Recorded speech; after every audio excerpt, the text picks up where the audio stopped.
Bila hal ini sudah terjadi atas diri kita, tentunya kita tidak ingkar lagi hati kita di hati kita.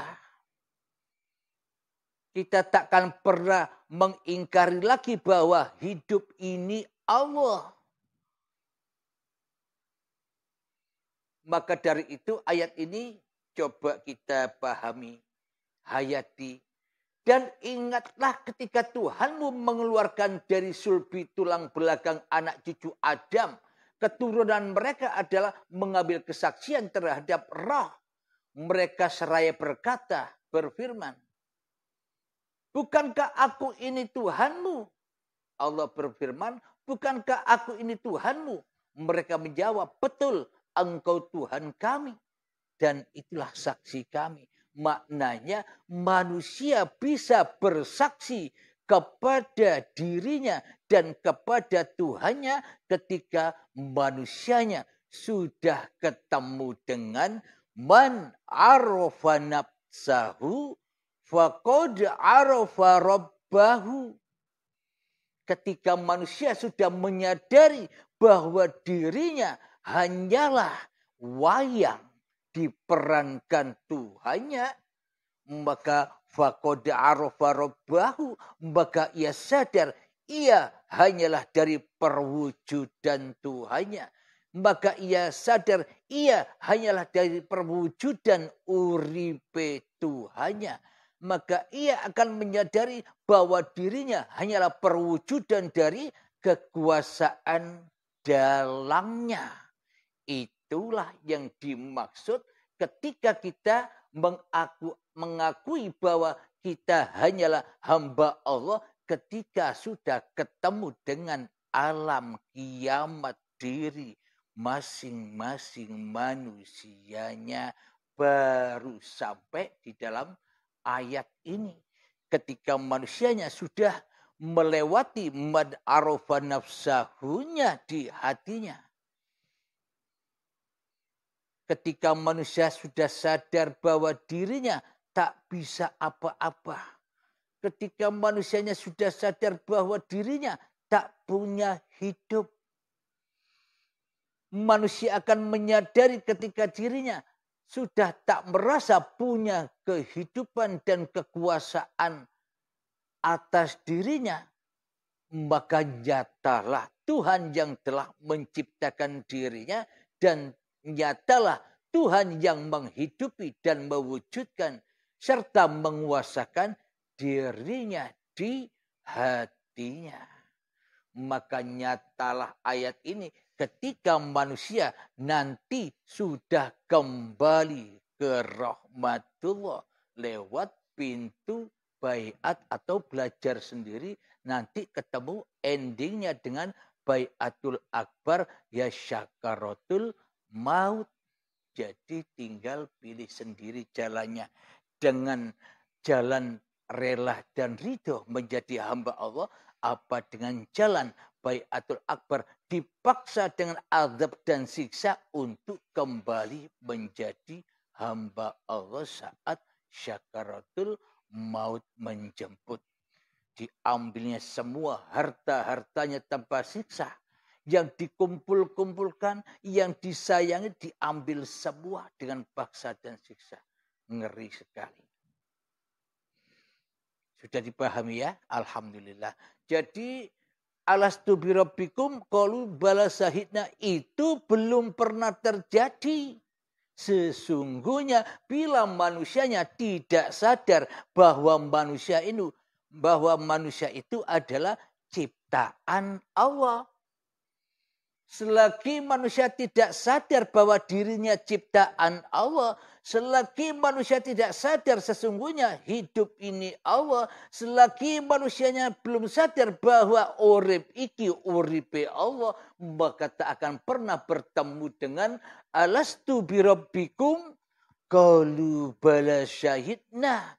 Tak akan pernah bertemu itu. tak akan pernah bertemu Allah. Wong manusia kita selama ini yang jadi Allah, ngatur-ngatur sendiri. Yang merasa bisa jalan-jalan sendiri. Yang merasa bisa bekerja sendiri. Yang merasa bisa hidup sendiri. Yang merasa bisa sholat dan ibadah sendiri. Yang merasa bisa bekerja sendiri. Yang merasa bisa masak sendiri. Bila dirimu telah menjadi Tuhan atas dirimu sendiri, buat apa kau cari-cari Allah sebagai Tuhanmu? Buat apa kita mencari Allah yang selalu kita cabut kekuasaannya? Buat apa kita mencari Allah yang kita cabut kehidupannya? Buat apa kita mencari dan menyembah Allah yang selama ini kita cabut apa-apa yang dimiliki Allah menjadi milik kita. Buat apa kita mencari Allah lagi? Wong kita sendiri selama ini menyerupai Allah secara tidak kita sadari selama ini. Karena sesungguhnya yang lebih mulia di hati kita selama ini bukan Allah. Tapi diri kita merasa lebih mulia daripada Allah selama ini. Karena yang lebih wujud di dalam hati kita adalah hawa nafsu kita sendiri daripada wujudullah. Alhamdulillahirabbil alamin. Semoga dapat kita pahami ya. Termasuk khususnya diri saya. Semoga kita semua bisa memahami dan mengamalkannya. Mari kita lanjutkan di dalam surat Al-An'am. Disebutkan ayat yang ke-32. Bismillahirrahmanirrahim. Wa mal hayatud dunya illa la'ibu wa lahu waladdarul akhiratu khairu lilladzina yattaquna afala ta'qilun.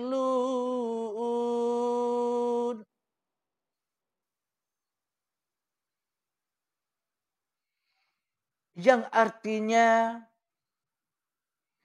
dan tiadalah kehidupan dunia ini selain dari bermain-main dan senda gurau belaka. Dan sungguh kampung akhirat itu lebih baik bagi orang-orang yang bertakwa. Maka tidakkah engkau memahaminya? Bagi manusia yang merasa wujud di hatinya selama ini daripada wujudnya Allah, ya takkan memahaminya. Karena dirinya lebih berwujud sebagai Tuhan di hatinya daripada berwujud sebagai ciptaan Tuhan di hatinya.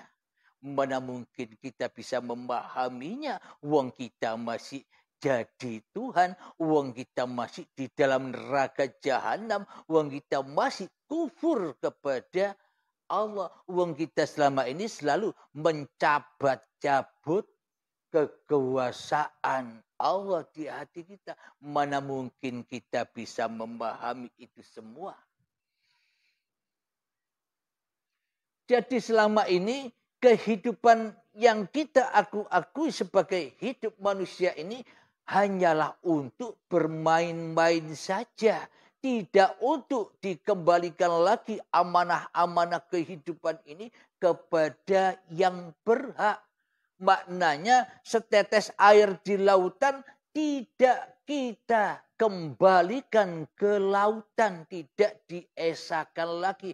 Tidak dikumpulkan lagi kepada asalnya. Karena kita masih demen jadi Tuhan di hati kita daripada menjadi makhluk.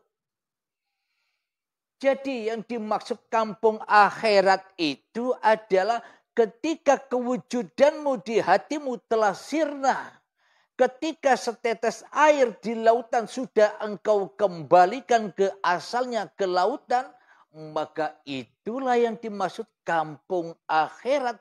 Ketika dunia, ketika dirimu sudah tak wujud lagi di hatimu, yang ada hanyalah innani anallah.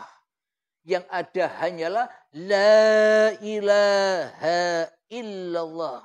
Yang ada hanyalah la mawjudan illallah.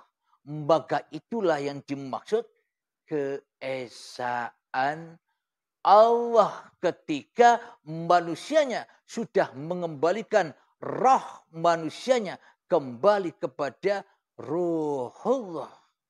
Ketika manusianya sudah mengembalikan uripe manungsane kepada Allahu la ilaha illa huwal hayyul qayyum. Hidup yang rusak yang ada pada diri manusia sudah disempurnakan lagi oleh manusianya lewat pintu baiat, disucikan kembali, dikembalikan dengan rela dan ridho kepada kesucian Tuhannya, kepada kehidupan Tuhannya, kepada kekuasaan Tuhannya. Inilah yang dimaksud malaikat Israel mencabut nyawanya sendiri. Kan diceritakan besok terakhir makhluk, yakni malaikat Israel sang pencabut nyawa mencoba cabut seluruh makhluk sehingga tinggal dia sendirian, dicabutlah sendiri rohnya sehingga sakit sekali. Inilah yang dimaksud kita akan mencabut roh kita sendiri. Setelah sekian lama kita mencabut rohnya Allah menjadi rohnya manusia kita. Sudah sekian lama kita jadi Tuhan, tapi tanpa kita sadari karena kita selama ini tidak memahami agama yang kita anut sendiri. Karena kita selama ini tak memahami, tidak mendalami kata bertuhan itu sendiri. Hanyalah selama ini hanyalah angen-angen saja. Jadi suatu ketika nanti rohnya dicabut sendiri, dikembalikan sendiri amanah-amanah itu sehingga inna lillahi wa inna ilaihi raji'un. Nah, jadi maknanya ketika Anda berlatih hening, berlatih tafakur, berlatih zuhud, berlatih mensepikan diri, berlatih mensunyikan diri, berlatih membunuh diri, itu kan sama. Anda mencabut nyawa Anda sendiri. Seperti Israel yang mencabut nyawanya sendiri, sama atau tidak? Ya silakan renung-renungkan sendiri. Alhamdulillahirabbil alamin. Marilah kesempatan ini kita berlatih sejenak 3 menit seperti biasanya. Kita belajar mencabut nyawa kita sendiri seperti Israel. Yakni mensepi-sepikan dirimu di hatimu. Memalam-malamkan diri kita di hati kita. Membunuh, memati-matikan kekuasaan diri kita di hati kita hingga sampai kita pasrahkan kembali dengan rela dan ridho bahwa sesungguhnya yang ada, yang wujud, yang hidup hanya Allah sampai mati. Jadi cabutlah nyawamu sampai datang matimu. Maknanya ini secara maknawiyah, bukan secara syariatnya. Bila orang tidak memahami, maka akan bunuh diri secara syariat. Babakan iman, babakan takwa itu bukan babakan badan, bukan babakan syariat. Tapi iman dan takwa itu adanya di hati, babakan ma'rifatullah. Jadi yang dibunuh, jadi yang dimatikan kekuasaan diri manusianya yang selama ini telah mencabut rohnya Allah, telah mencabut uripe Allah menjadi uripe manusiani. Sehingga Allah tak bisa apa-apa baginya. Sehingga dirinya selama ini yang jadi Tuhannya di hatinya. Itulah kita belajar 3 menit untuk mengembalikan kesucian iman kita yang dulu, yang pernah ternoda saat detik-detik akhir balik tiba ketika makan buah khuldi hingga sekarang. Marilah kita berlatih mengheningkan cipta-cipta diri manusia kita. Bismillahirrahmanirrahim. Mengheningkan cipta mulai.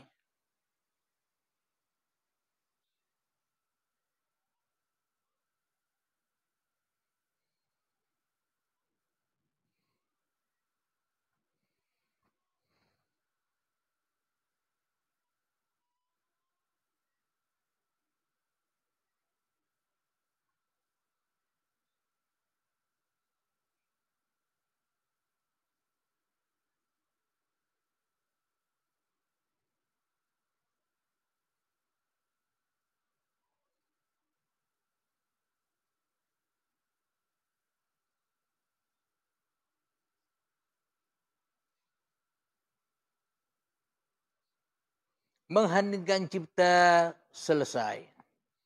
Alhamdulillahirrabbilalamin.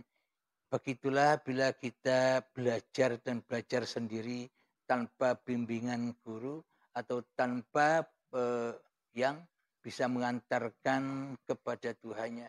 Yakni belajar sendiri, belajar mati-mati sendiri, belajar jaga Tuhan sendiri. Jadi maknanya bila kita belum menemukan guru pembimbing untuk menghantarkan mati sebelum mati, maka kita yang jadi Tuhan seolah-olah kita jaga Tuhan. Jaga Tuhan dengan tafakur, jaga Tuhan dengan sholat, jaga Tuhan dengan berzuhud, jaga Tuhan dengan menghening-heningkan seperti tadi ini, menjaga Tuhan dengan ibadah-ibadah kita, menjaga Tuhan dengan amal-amal kita. Selamanya kita menjaga Tuhan, selamanya kita di dalam kepayahan. Alhamdulillahirrabbilalamin. Tapi yang terpenting kita sudah tahu metodenya, sudah tahu teorinya untuk mengheningkan cipta-cipta diri manusianya itu. Latih dan latihlah, istiqomahkanlah sampai bertemu dengan Baiatul Akbar Syakaratul Maut nanti. Selama hidup kita. Berlatih terus. Alhamdulillahirrabbilalamin.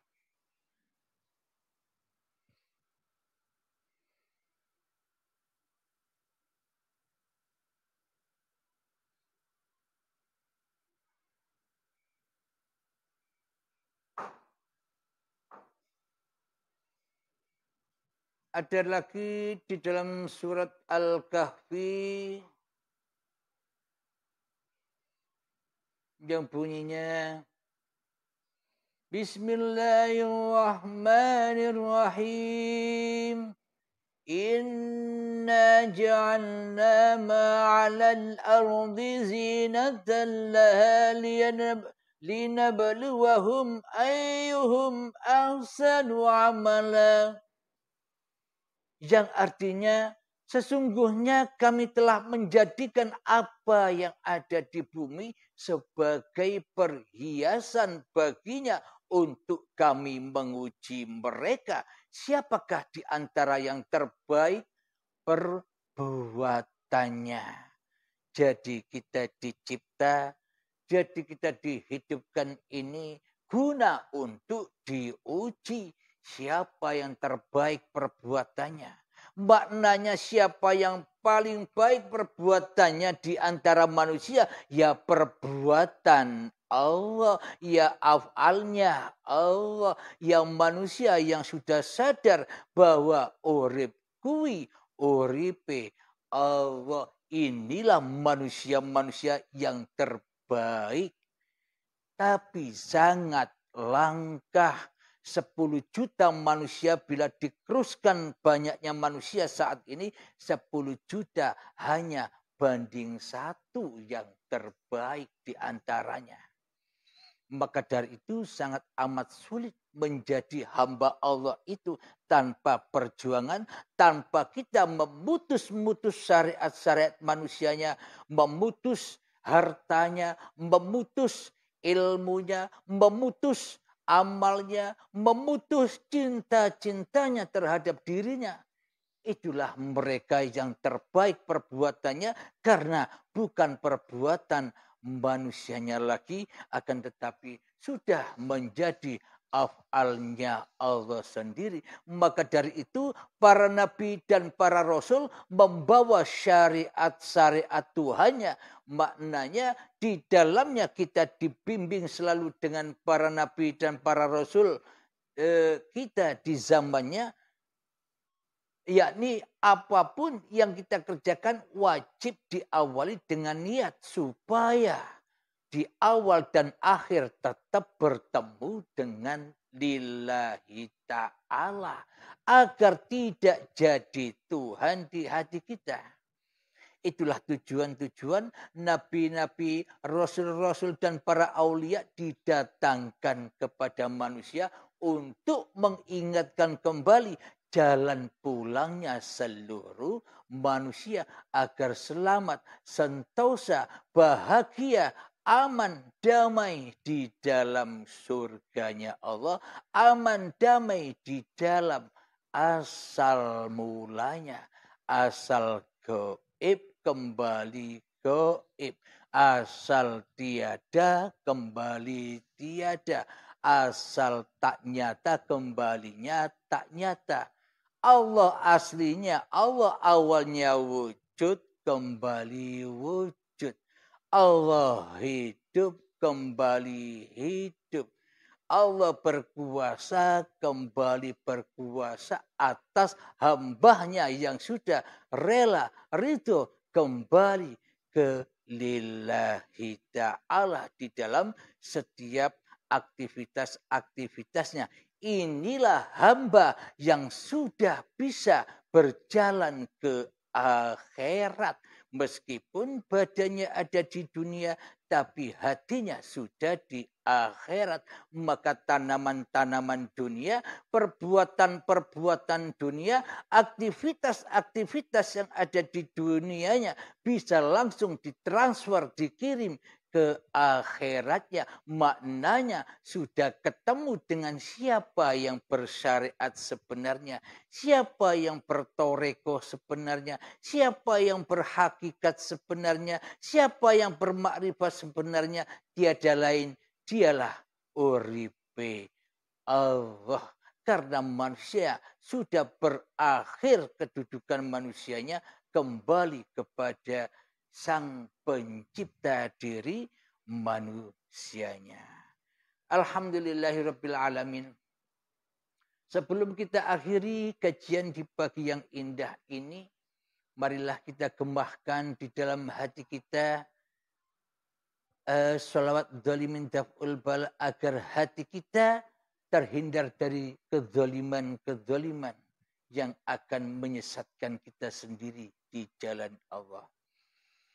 Allahumma salli ala sayyidina Muhammad wa ashghili zalimin bizalimin. Allahumma salli ala Sayyidina Muhammad wa ashghili zalimin bighalimin wa ahrijna min bainihim salimin wa ala alihi وصحبه أجمعين. Alhamdulillahi Rabbil Alamin. Allahumma salli ala Sayyidina Muhammad wa ala ali Sayyidina Muhammad. Allahumma ya qadiyal hajat. Allahumma ya mujibad da'wat. Allahumma ya rafi'ad darajat. Allahumma ya muhillal muskilat. Allahumma ya syafiyal amrat. Allahumma ya kafiyal muhimmat. Allahumma ya dafi'al baliyat. Allahumma khtim lana bil iman. Allahumma khtim lana bil islam. Bijahi sayyidil mursalin. Rabbana atina fid dunya hasanah. وفي الآخرة حسنة وقنا عذاب النار وصلى الله على سيدنا محمد وعلى آله وصحبه وسلم والحمد لله رب العالمين. آخر كلام السلام عليكم ورحمة الله وبركاته.